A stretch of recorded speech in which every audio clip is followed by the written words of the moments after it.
Chapitre 3. Quand elle avait fait à la porte une génuflexion, elle s'avançait sous la haute nef entre la double ligne des chaises, ouvrait le banc de madame Aubin, s'asseyait et promenait ses yeux autour d'elle. Les garçons à droite, les filles à gauche emplissaient les stalles du chœur.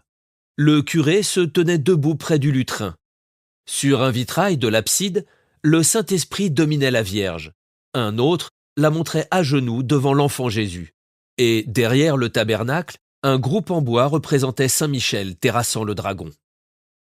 Le prêtre fit d'abord un abrégé de l'histoire sainte. Elle croyait voir le paradis, le déluge, la tour de Babel, des villes en flammes, des peuples qui mouraient, des idoles renversées, et elle garda de cet éblouissement le respect du Très-Haut et la crainte de sa colère. Puis elle pleura en écoutant la Passion. Pourquoi l'avait-il crucifié, lui qui chérissait les enfants, nourrissait les foules, guérissait les aveugles, et avait voulu, par douceur, naître au milieu des pauvres, sur le fumier d'une étable? Les semailles, les moissons, les pressoirs, toutes ces choses familières dont parle l'Évangile, se trouvaient dans sa vie. Le passage de Dieu les avait sanctifiés, et elle aima plus tendrement les agneaux, par amour de l'agneau, les colombes à cause du Saint-Esprit. Elle avait peine à imaginer sa personne, car il n'était pas seulement oiseau, mais encore un feu et d'autres fois un souffle. C'est peut-être sa lumière qui voltige la nuit au bord des marécages, son haleine qui pousse les nuées, sa voix qui rend les cloches harmonieuses, et elle demeurait dans son adoration, jouissant de la fraîcheur des murs et de la tranquillité de l'église. Quant au dogme, elle n'y comprenait rien, ne tâcha même pas de comprendre.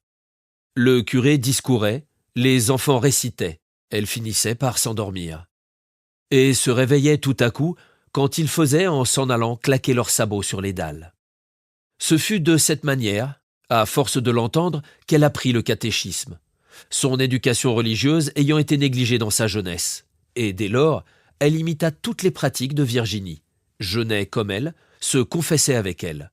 À la fête Dieu, elles firent ensemble un reposoir. La première communion la tourmentait d'avance. Elle s'agita pour les souliers, pour le chapelet, pour le livre, pour les gants. Avec quel tremblement elle aida sa mère à l'habiller. Pendant toute la messe, elle éprouva une angoisse. Monsieur Bourret, lui, cachait un côté du chœur. Mais juste en face, le troupeau des vierges portant des couronnes blanches par-dessus leur voile abaissée formait un champ de neige. Et elle reconnaissait de loin la chère petite à son cou plus mignon et à son attitude recueillie. La cloche tinta. Les têtes se courbèrent. Il y eut un silence. Aux éclats de l'orgue, les chantres et la foule entonnèrent l'Agnus Dei. Puis le défilé des garçons commença, et après eux, les filles se levèrent. Pas à pas, et les mains jointes, elles allaient vers l'autel tout illuminé, s'agenouillaient sur la première marche, recevaient l'hostie successivement, et dans le même ordre, revenaient à leur prie-Dieu.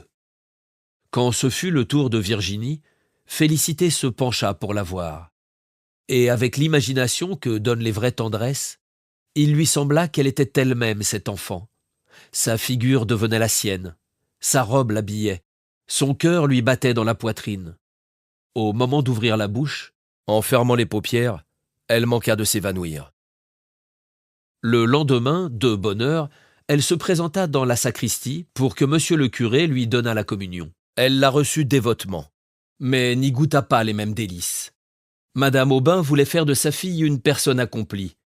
Et comme Guyot ne pouvait lui montrer ni l'anglais ni la musique, elle résolut de la mettre en pension chez les Ursulines d'Honfleur.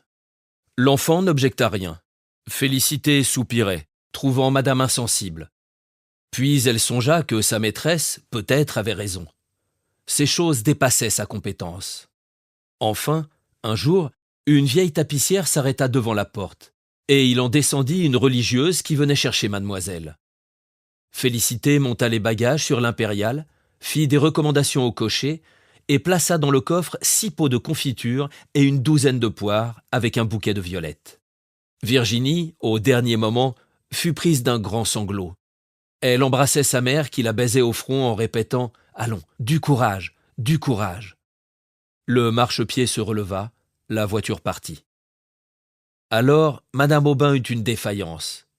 Et le soir, tous ses amis, le ménage Lormeau, madame Le Chapetois, ses demoiselles Rochefeuille, monsieur de Houpville et Bourret se présentèrent pour la consoler. La privation de sa fille lui fut d'abord très douloureuse, mais 3 fois la semaine, elle en recevait une lettre. Les autres jours lui écrivait, se promenait dans son jardin, lisait un peu, et de cette façon comblait le vide des heures. Le matin, par habitude, Félicité entrait dans la chambre de Virginie et regardait les murailles. Elle s'ennuyait de n'avoir plus à peigner ses cheveux, à lui lasser ses bottines, à l'aborder dans son lit, et de ne plus voir continuellement sa gentille figure, de ne plus la tenir par la main quand elles sortaient ensemble. Dans son désœuvrement, elle essaya de faire de la dentelle. Ses doigts trop lourds cassaient les fils. Elle n'entendait à rien, avait perdu le sommeil, suivant son mot, était minée. Pour se dissiper, elle demanda la permission de recevoir son neveu Victor. Il arrivait le dimanche après la messe, les joues roses, la poitrine nue, et sentant l'odeur de la campagne qu'il avait traversée. Tout de suite, elle dressait son couvert. Ils déjeunaient l'un en face de l'autre, et mangeant elle-même le moins possible pour épargner la dépense, elle le bourrait tellement de nourriture qu'il finissait par s'endormir. Au premier coup des vêpres, elle le réveillait, brossait son pantalon, nouait sa cravate et se rendait à l'église appuyé sur son bras dans un orgueil maternel. Ses parents le chargeaient toujours d'en tirer quelque chose, soit un paquet de cassonade, du savon, de l'eau-de-vie, parfois même de l'argent. Il apportait ses nippes à raccommoder, et elle acceptait cette besogne, heureuse d'une occasion qui le força à revenir. Au mois d'août, son père l'emmena au cabotage. C'était l'époque des vacances. L'arrivée des enfants la consola. Mais Paul devenait capricieux, et Virginie n'avait plus l'âge d'être tutoyée, ce qui mettait une gêne, une barrière entre elles. Victor alla successivement à Morlaix, à Dunkerque et à Brighton. Au retour de chaque voyage, il lui offrait un cadeau. La première fois, ce fut une boîte en coquille. La seconde, une tasse à café. La troisième, un grand bonhomme en pain d'épices. Il embellissait, avait la taille bien prise, un peu de moustache, de bons yeux francs et un petit chapeau de cuir placé en amère comme un pilote. Il l'amusait en lui racontant des histoires mêlées de termes marins. Un lundi, 14 juillet 1819, elle n'oublia pas la date, Victor annonça qu'il était engagé au long cours et, dans la nuit du surlendemain, par le paquebot de Honfleur, irait rejoindre sa goélette, qui devait démarrer au Havre prochainement. Il serait peut-être 2 ans parti. La perspective d'une telle absence désola Félicité. Et pour lui dire encore adieu, le mercredi soir après le dîner de madame, elle chaussa ses galoches et avala les 4 lieues qui séparent Pont-l'Évêque de Honfleur. Quand elle fut devant le calvaire, au lieu de prendre à gauche, elle prit à droite, se perdit dans des chantiers, revint sur ses pas. Des gens qu'elle accosta l'engagèrent à se hâter. Elle fit le tour du bassin rempli de navires, se heurta contre des amarres, puis le terrain s'abaissa. Des lumières s'entrecroisèrent, et elle se crut folle en apercevant des chevaux dans le ciel. Au bord du quai, d'autres hennissaient effrayés par la mer. Un palan qui les enlevait les descendait clan un bateau, où des voyageurs se bousculaient entre les barriques de cidre, les paniers de fromage, les sacs de grains. On entendait chanter des poules, le capitaine jurait, et un mousse restait accoudé sur le bossoir, indifférent à tout cela. Félicité, qui ne l'avait pas reconnu, criait « Victor !» Il leva la tête.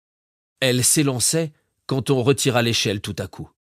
Le paquebot, que des femmes halaient en chantant, sortit du port. Sa membrure craquait, les vagues pesantes fouettaient sa proue. La voile avait tourné, on ne vit plus personne. Et sur la mer, argentée par la lune, il faisait une tache noire qui pâlissait toujours, s'enfonça, disparut. Félicité, en passant près du calvaire, voulut recommander à Dieu ce qu'elle chérissait le plus. Et elle pria pendant longtemps, debout, la face baignée de pleurs, les yeux vers les nuages. La ville dormait, des douaniers se promenaient, et l'eau tombait sans discontinuer par les trous de l'écluse avec un bruit de torrent. 2 heures sonnèrent. Le parloir n'ouvrirait pas avant le jour. Un retard, bien sûr, contrarierait madame, et malgré son désir d'embrasser l'autre enfant, elle s'en retourna. Les filles de l'auberge s'éveillaient comme elle entra dans Pont-l'Évêque. Le pauvre gamin, durant des mois, allait donc rouler sur les flots. Ses précédents voyages ne l'avaient pas effrayé. De l'Angleterre et de la Bretagne, on revenait. Mais l'Amérique, les colonies, les îles, cela était perdu dans une région incertaine à l'autre bout du monde. Dès lors, Félicité pensa exclusivement à son neveu. Les jours de soleil, elle se tourmentait de la soif. Quand il faisait de l'orage, craignait pour lui la foudre. En écoutant le vent qui grondait dans la cheminée et emportait les ardoises, elle le voyait battu par cette même tempête au sommet d'un mât fracassé, tout le corps en amer, sous une nappe d'écume. Ou bien, souvenir de la géographie en estampe, il était mangé par les sauvages, pris dans un bois par des singes, se mourait le long d'une plage déserte. Et jamais elle ne parlait de ses inquiétudes. Madame Aubin en avait d'autres sur sa fille. Les bonnes sœurs trouvaient qu'elle était affectueuse, mais délicate. La moindre émotion l'énervait. Il fallut abandonner le piano. Sa mère exigeait du couvent une correspondance réglée. Un matin que le facteur n'était pas venu, elle s'impatienta et elle marchait dans la salle, de son fauteuil à la fenêtre. C'était vraiment extraordinaire. Depuis 4 jours, pas de nouvelles. Pour qu'elle se consolât par son exemple, Félicité lui dit « Moi, madame, voilà 6 mois que je n'en ai reçu. »« De qui donc ?» La servante répliqua doucement « Mais de mon neveu. »« Ah, votre neveu !» Et haussant les épaules, madame Aubin reprit sa promenade. Ce qui voulait dire « Je n'y pensais pas. Au surplus, je m'en moque. Un mousse, un gueux, belle affaire. Tandis que ma fille, songez donc. » Félicité, bien que nourrie dans la rudesse, fut indignée contre madame, puis oublia.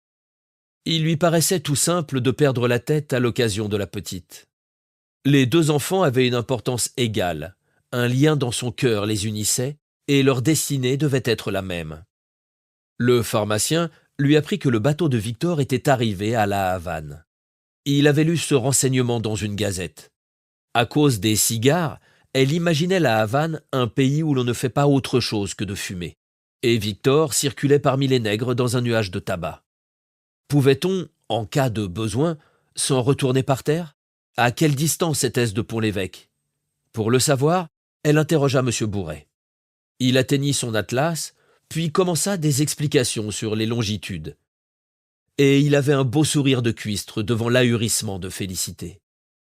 Enfin, avec son porte-crayon, il indiqua dans les découpures d'une tache ovale un point noir, imperceptible, en ajoutant « Voici ». Elle se pencha sur la carte. Ce réseau de lignes coloriées fatiguait sa vue, sans rien lui apprendre. Et Bourret, l'invitant à dire ce qui l'embarrassait. Elle le pria de lui montrer la maison où demeurait Victor. Bourret leva les bras. Il éternua, rit énormément. Une candeur pareille excitait sa joie. Et Félicité n'en comprenait pas le motif. Elle, qui s'attendait peut-être à voir jusqu'au portail de son neveu, tant son intelligence était bornée. Ce fut 15 jours après que Liébard, à l'heure du marché comme d'habitude, entra dans la cuisine et lui remit une lettre qu'envoyait son beau-frère. Ne sachant lire aucun des deux, elle eut recours à sa maîtresse.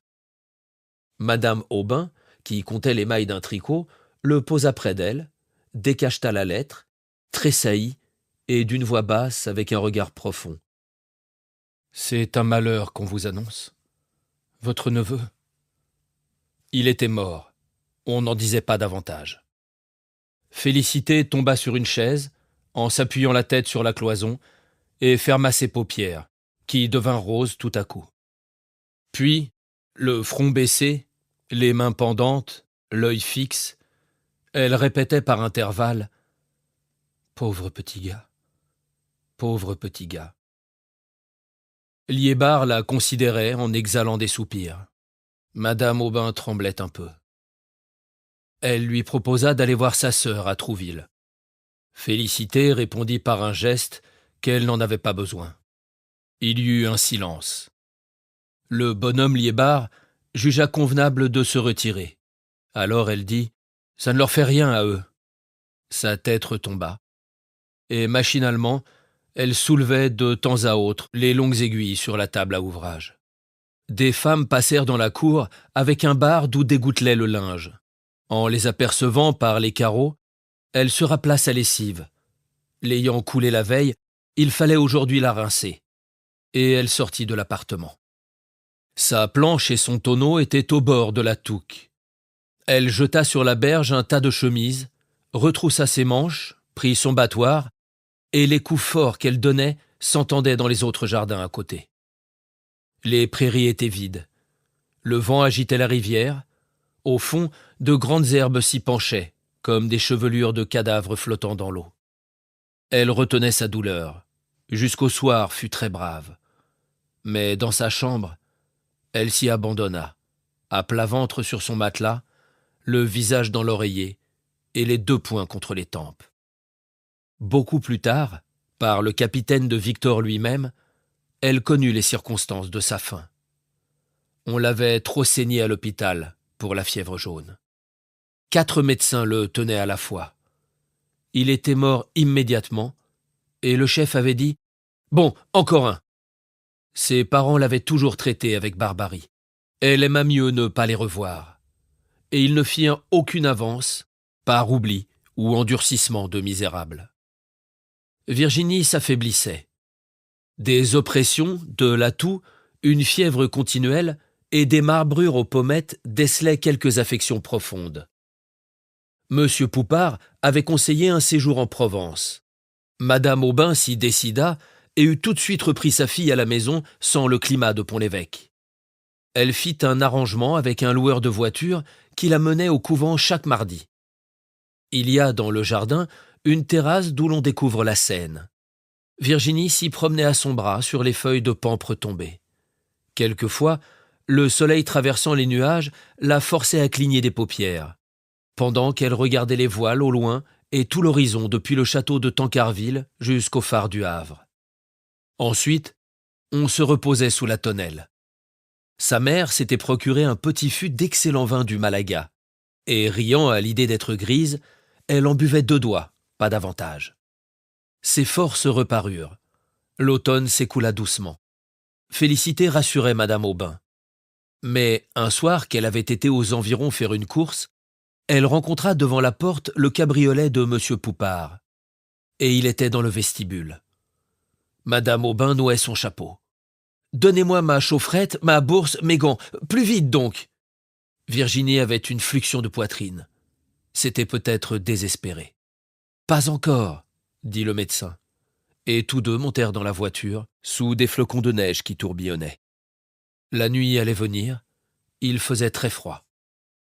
Félicité se précipita dans l'église pour allumer un cierge.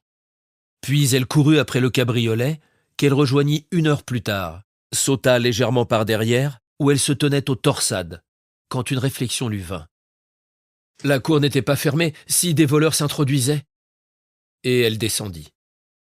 Le lendemain, dès l'aube, elle se présenta chez le docteur. Il était rentré et reparti à la campagne. Puis elle resta dans l'auberge, croyant que des inconnus apporteraient une lettre. Enfin, au petit jour, elle prit la diligence de Lisieux. Le couvent se trouvait au fond d'une ruelle escarpée. Vers le milieu, elle entendit des sons étranges. Un glas de mort. « C'est pour d'autres », pensa-t-elle. Et Félicité tira violemment le marteau. Au bout de plusieurs minutes, des savates se traînèrent. La porte s'entrebâilla et une religieuse parut. La bonne sœur, avec un air de componction, dit qu'elle venait de passer. En même temps, le glas de Saint-Léonard redoublait. Félicité parvint au second étage. Dès le seuil de la chambre, elle aperçut Virginie étalée sur le dos, les mains jointes, la bouche ouverte, et la tête en amère sous une croix noire s'inclinant vers elle, entre les rideaux immobiles, moins pâles que sa figure. Madame Aubin, au pied de la couche qu'elle tenait dans ses bras, poussait des hoquets d'agonie. La supérieure était debout, à droite. 3 chandeliers sur la commode faisaient des taches rouges, et le brouillard blanchissait les fenêtres. Des religieux emportèrent Madame Aubin.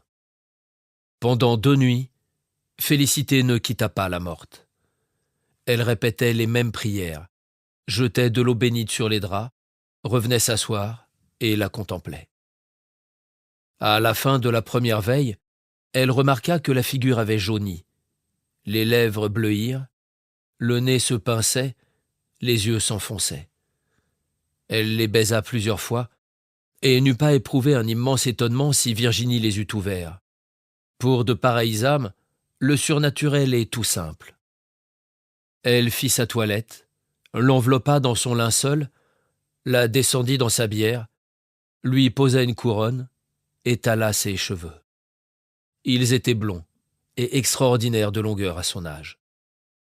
Félicité en coupa une grosse mèche, dont elle glissa la moitié dans sa poitrine, résolue à ne jamais s'en dessaisir. Le corps fut ramené à Pont-l'Évêque, suivant les intentions de madame Aubin, qui suivait le corbillard dans une voiture fermée. Après la messe, il fallut encore 3 quarts d'heure pour atteindre le cimetière. Paul marchait en tête et sanglotait. Monsieur Bourret était derrière, ensuite les principaux habitants, les femmes, couvertes de mantes noires, et Félicité.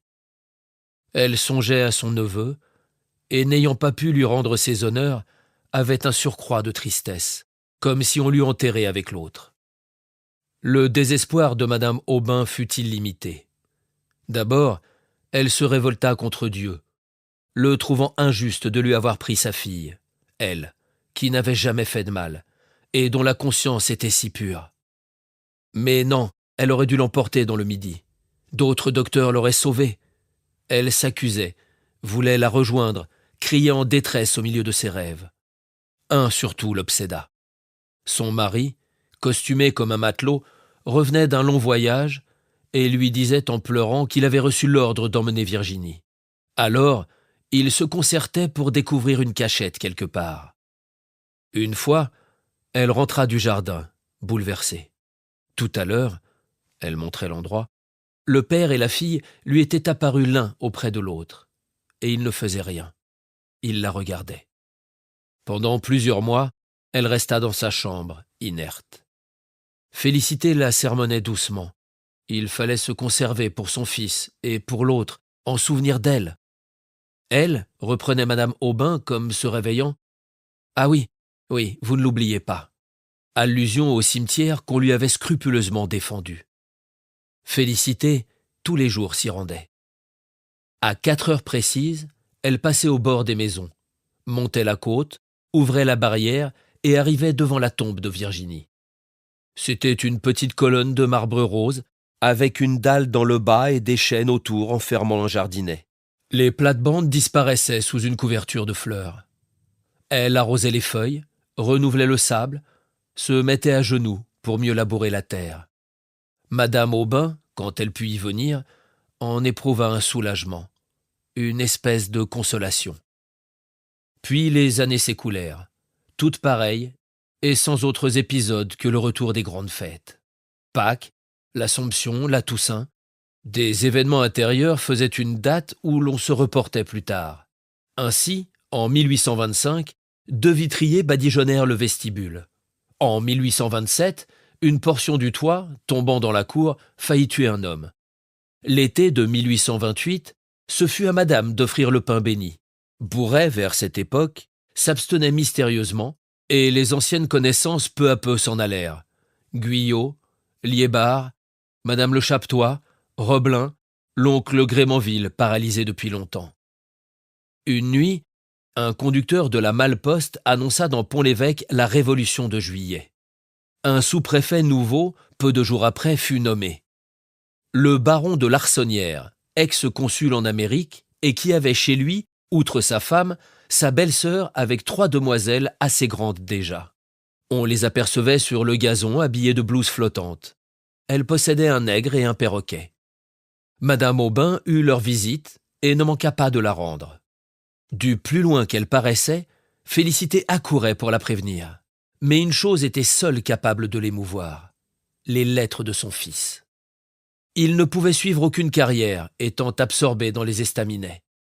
Elle lui payait ses dettes, il en refaisait d'autres, et les soupirs que poussait madame Aubin, en tricotant près de la fenêtre, arrivaient à Félicité, qui tournait son rouet dans la cuisine. Elles se promenaient ensemble le long de l'espalier. et causait toujours de Virginie, se demandant si telle chose lui aurait plu, en telle occasion ce qu'elle eût dit probablement. Toutes ces petites affaires occupaient un placard dans la chambre à 2 lits. Madame Aubin les inspectait le moins souvent possible. Un jour d'été, elle se résigna, et des papillons s'envolèrent de l'armoire. Ses robes étaient en ligne sous une planche où il y avait 3 poupées, des cerceaux, un ménage, la cuvette qui lui servait. Elles retirèrent également les jupons, les bas, les mouchoirs et les étendirent sur les 2 couches avant de les replier. Le soleil éclairait ces pauvres objets en faisant voir les taches et des plis formés par les mouvements du corps. L'air était chaud et bleu, un merle gazouillait, tout semblait vivre dans une douceur profonde. Elles retrouvèrent un petit chapeau de peluche à longs poils, couleur marron, mais il était tout mangé de vermine. Félicité le réclama pour elle-même. Leurs yeux se fixèrent l'une sur l'autre, s'emplirent de larmes. Enfin, la maîtresse ouvrit ses bras, la servante s'y jeta, et elles s'étreignirent, satisfaisant leur douleur dans un baiser qui les égalisait. C'était la première fois de leur vie, Madame Aubin n'étant pas d'une nature expansive. Félicité lui en fut reconnaissante comme d'un bienfait, et désormais la chérit avec un dévouement bestial et une vénération religieuse. La bonté de son cœur se développa. Quand elle entendait dans la rue les tambours d'un régiment en marche, elle se mettait devant la porte avec une cruche de cidre et offrait à boire aux soldats. Elle soigna des colériques, elle protégeait les Polonais, et même il y en eut un qui déclarait la vouloir épouser. Mais ils se fâchèrent, car un matin, en rentrant de l'Angélus, elle le trouva dans la cuisine où il s'était introduit et accommodé une vinaigrette qu'il mangeait tranquillement. Après les Polonais, ce fut le père Colmiche, un vieillard passant pour avoir fait des horreurs en 93. Il vivait au bord de la rivière, dans les décombres d'une porcherie. Les gamins le regardaient par les fentes du mur et lui jetaient des cailloux qui tombaient sur son grabat, où il gisait, continuellement secoué par un catarrhe, avec des cheveux très longs, les paupières enflammées, et au bras une tumeur plus grosse que sa tête.